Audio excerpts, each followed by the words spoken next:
Good morning guys. Magre-renew tayo ng motor natin ngayon.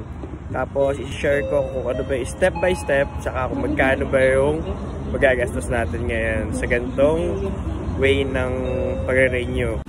First, kukuha muna tayo ng insurance. So located yan dito sa may malapit sa Pacific, tapat ng BDO City Savings.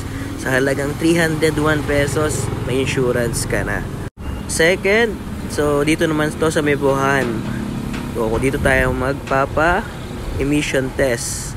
Magbabayad ka rin dito ng halagang 560 pesos. Tapos ito, ipipila mo lang ang motor mo at sila nang bahala mag-check up nito. So, dito na rin nagaganap ang emission. Mga sasakyan, tricycle, motor, nandito na lahat yan. So, ganito na yung bagong way nila ng pagtetest sa mga motor natin. So, makikita rin natin dyan kung pass ba ang ating motor or kung may problema. So, hindi po na nila ito i-approve. Kapag okay naman, i-approve na nila ito agad. So, napakabilis lang dito. Halos 30 minutes lang. Tapos na agad. So, pagkatapos natin ma-test, ibibigay na nila agad ang result. Sobrang bilis lang. At ayun na nga, ito na ang pinakang result natin. Saka, ayun na. Naka-MB file ako dati. Ngayon, inapapalit na nila yung pinaka-plaka natin. So, i-update na natin siya.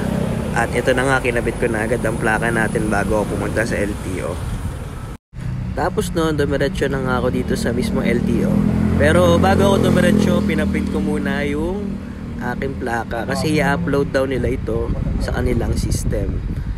Tapos noon, dito na tayo sa pinakang customer service, public assistance. So, dito nila i-check yung mga documents. Tapos noon, magbabayad ka lang. At ito na nga, nandito na agad ang pinakang resibo natin.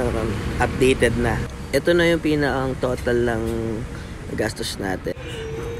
So, insurance, 301. Emission test, 560. LTO, 333. Total of 1,094.